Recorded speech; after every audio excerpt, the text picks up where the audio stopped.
Pra que serve a boca? Pra falar. Não, assim não. Pra que serve o nariz? Pra sem catar. Isso. Serve catar. Isso, A isso, língua. Pra lambar o sorvete. Isso. O pescoço. Pra doer. Isso. O bumbum. Pra fazer cocô. Gustavo, pra que serve o olho? Pra olhar. Pra que serve a boca? Pra falar. Pra que serve a barriga? Pra fazer casquinha. Isso. Pra que serve o piu-piu? Pra fazer xixi.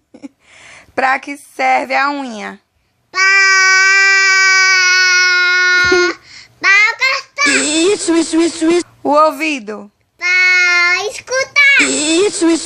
A bochecha? Pra ouvir. O cabelo? A bochecha é pra dar um beijo. Ah.